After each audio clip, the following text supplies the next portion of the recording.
Good morning. Welcome to the C Conference. My name is Mike Veny, and I'm a professional drummer. I love what I do. I'm really grateful to wake up every single day and feel like a little kid. I get to just pack my toys in the car and go somewhere and show up and people play with me. And they pay me. And I love it because I've been drumming for so many years. I've been playing since I was 10 years old in the 5th grade. It was the thing that kept me out of trouble. But as I was waking up this morning, I was thinking about my presentation for you today, and I was feeling a little bit embarrassed because I wanted to share a story with you that I've never shared with anyone before. And so I'm taking a little bit of a risk right now, and I ask you to just bear with me on this. If you could picture the weather just like this in 2005. I was 25 years old, and I was driving on a highway. And I had a 45-minute drive. So I was taking my time. There were no cars on the road. And I needed my coffee. And you know how you feel when you don't have your coffee, right? And I'm in the car thinking about a lot of things. I was really embarrassed during that drive because I was on my way to the bankruptcy court. I had to file for bankruptcy. My career wasn't working out. And I was ashamed because my parents kept saying, you know, Mike, it's time to grow up and find a real job. And my friends were trying to be nice and say, Mike, you need to just work in an office like everybody else. This arts thing isn't going to work out. And my friends weren't trying to be negative. They were just trying to be realistic.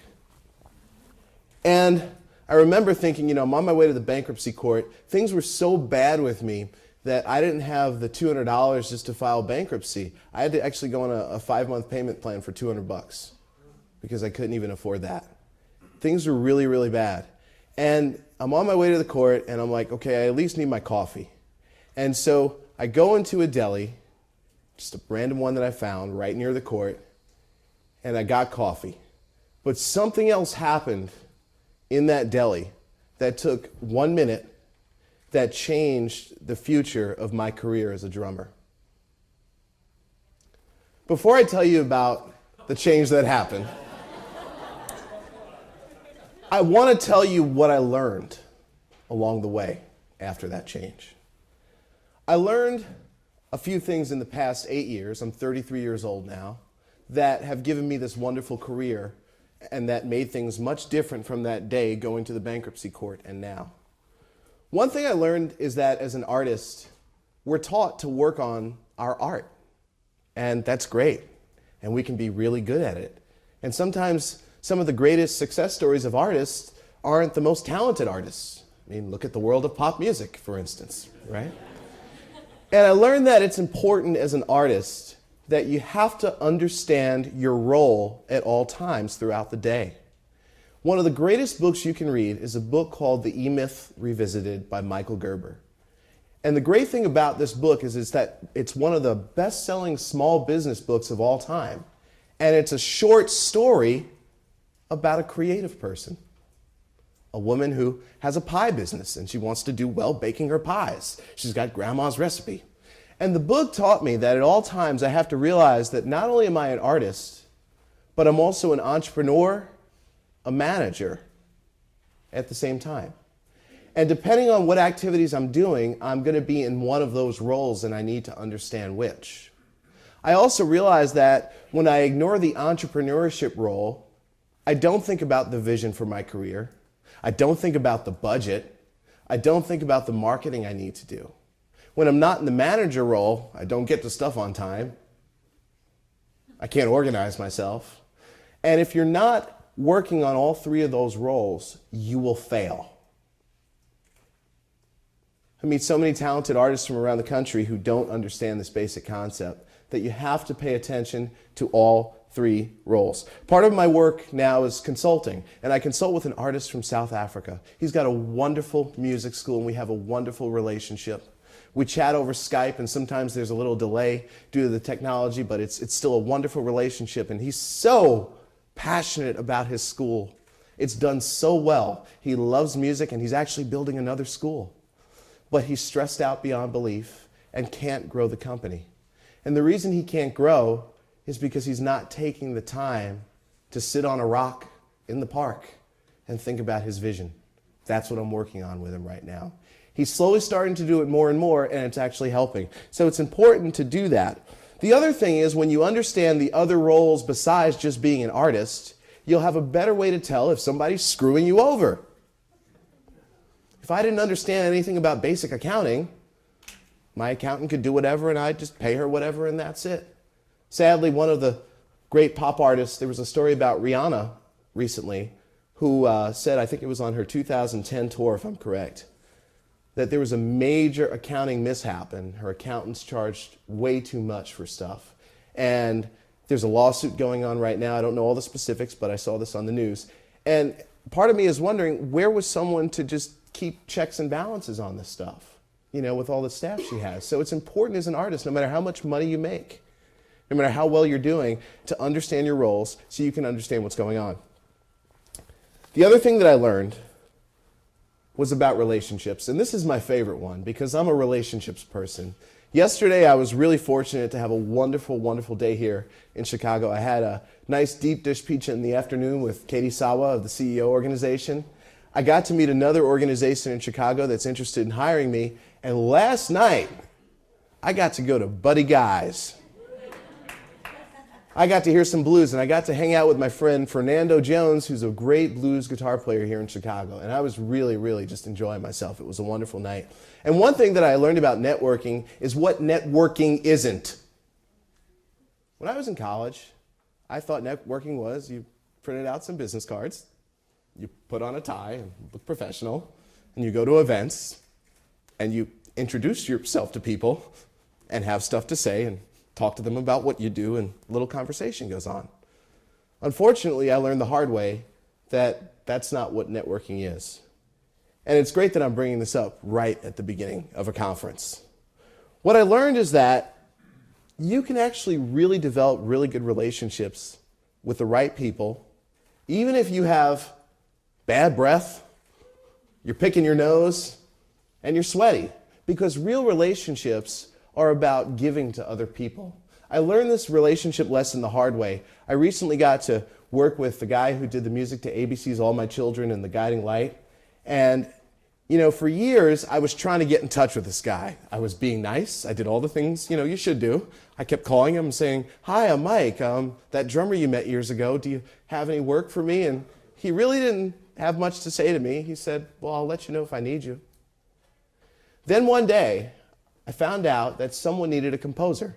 They had a really high budget. And so I made it a point to get the two of these people on the phone. I fought tooth and nail. Say, hey, you're right there on the phone. Okay, wait, he's going to call you back right now. You need to call him. And within a few minutes, they signed the deal.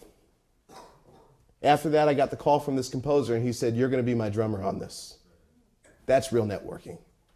Didn't matter what I said on my business card, didn't matter what I said in person.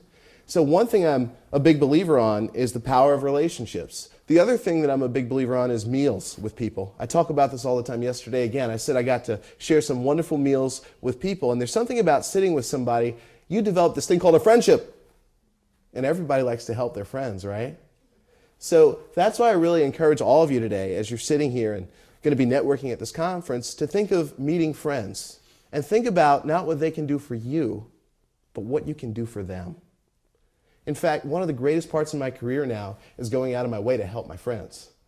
In fact, I don't ever look for anything in return. I just enjoy helping people get work. It's really nice to hear about. So I think that's really, really important. Rabbi Daniel Lapin, in the book Thou Shalt Prosper, said one of the keys to success is constantly increasing your relationships. So you have to make it a point to do that. Number 3 is the most powerful thing that I learned, and this was the game changer. 2 weeks ago, something big happened in my career.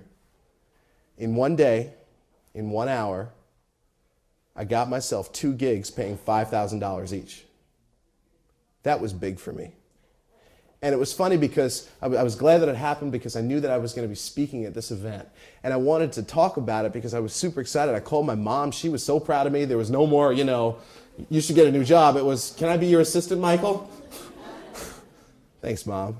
Actually, my parents are really cool about it now. They still come out and see me play, and they're very supportive of what I do, and they've really learned to respect. And even my friends think it's really cool what I do. What I learned 2 weeks ago was how to sell myself better.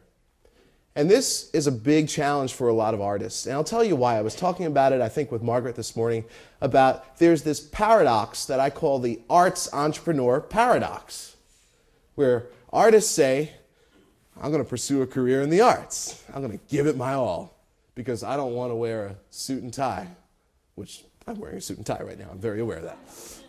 And yes, it was uncomfortable to put this on this morning. I'm usually in my t-shirt and jeans and sneakers. But regardless, artists say, look, I'm going to do my art. I don't want to wear the suit and tie. And they go for it, like a warrior. Then they get to this point where these things come in the mail called bills. And, parents start saying, you need to get out of the house. And there's a little bit of a problem. So they realize that they want to keep doing their thing. And they say, I need business skills. I got to work on my business skills. So they start to work on their business skills. But there's a problem. They resent business in the first place because they didn't want to get into business, yet they need to work on skills. So it cancels each other out. Doesn't work. So at some point, you have to surrender and get excited about having a business and being a business person. I had a great walk on the beach with a yoga teacher that I know. She's a wonderful yoga teacher in New York. And we seem to meet once every 6 months and just take a 25-minute walk on the beach. That's all we do. We're so busy. And it's something I look forward to. And she was really, really frustrated. She was saying, Mike, how is it you're just sitting here chilling on the beach like you got all the time in the world? And I'm just rushing constantly to class. And I told her, I said, because I spend time on the other things. And because of that, I have more freedom to sit around and do what I want when I want. And that's an important thing that I didn't know when I was going to that bankruptcy court. One of the things that I learned with selling myself was that we have this bad image of sales. Am I right? Like we think of the car dealership or the telemarketer. It's just an ugly feeling we get thinking about sales. But I got the opportunity to work with this coach in the past month. His name is John Klimpschen, and he wrote this book called How to Sell Without Being a Jerk. And by the way, he actually gave me 4 copies that he signed just for this conference. I have them at my booth. If you want to sign up, you can enter to win. I'm going to be raffling them off and a drum. You can win a drum to take home. And if you win it, you've got to rock out with it. So you can come to my booth. But he taught me something about conversations. He said, Mike, selling isn't about telling people what you have and asking for money. It's about moving conversations forward. And he told me that the key to selling was learning how to ask the right questions and shut the hell up. That was kind of new for me. And so I'm on the phone with these people. 2 weeks ago, I just asked the woman, what's the criteria you look for in entertainment? She went off and told me. And I said, okay, what's your budget for this? She's going on and on. And I say, well, what do we need to do to help you get to the right decision? And she said, oh, no, I'm sold on you. Send the contract. $5,000. It was that easy. It was weird. So the thing that I learned, the importance of selling yourself, also helps with negotiation. A lot of time for many of you visual artists, negotiating contracts, people feel very intimidated by that. They say to me, well, this is all they're paying. I've heard that from so many artists. This is all we can get. That's their budget. Okay, you couldn't do anything else? No, this is what they're paying. What I've learned is that when you negotiate, you can inspire people to come to a win-win decision.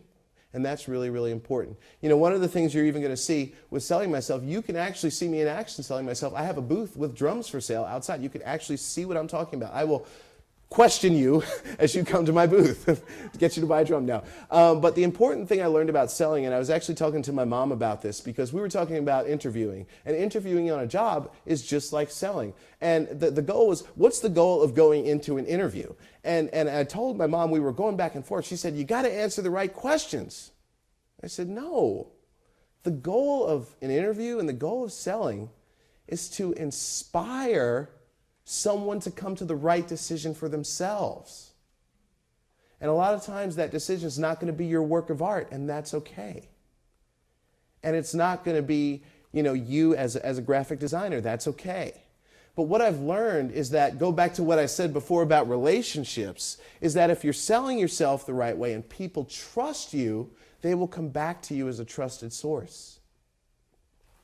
Someone recently contacted me about doing something. It was really high paying, and I told her very honestly, I said, I'd love to do it. I said, but I'm not the right person for this gig.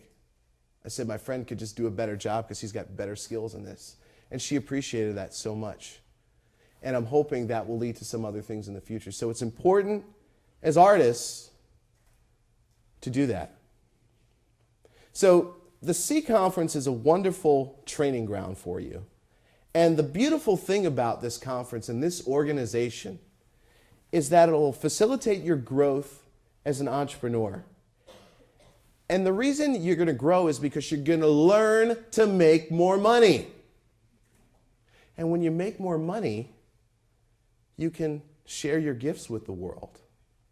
And when you share your gifts with the world, you're going to love the work that you do. I got to go back to that story, right, about what happened in the deli. So I'm on my way to the bankruptcy court, getting my coffee in the deli. It's really embarrassing, by the way, to file bankruptcy. You're in front of a judge and a bunch of people who are basically saying they failed. So I'm in the deli, got my coffee. We're going to get this over with. None of your friends are in the court seeing this. It's all good. And there was a magazine rack there, and there was Entrepreneur magazine. And I picked up this magazine called Entrepreneur, and I said, I think I need this. And I promised myself that I would fill out not the 1-year subscription, but the 3-year subscription. And my little punishment to myself for filing bankruptcy and failing was that I was going to read that magazine cover to cover every month for the next 3 years. And this was not going to happen again. So if you can picture this, me in a bankruptcy court, everyone's like this, and I'm sitting there smiling reading Entrepreneur. It's a very, very awkward moment. But the thing that happened that day that changed my career was I made a commitment to not be the best artist I can be, but become the best entrepreneur I can be.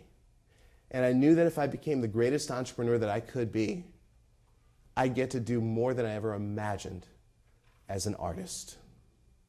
Thank you very much, and please enjoy the rest of the C Conference.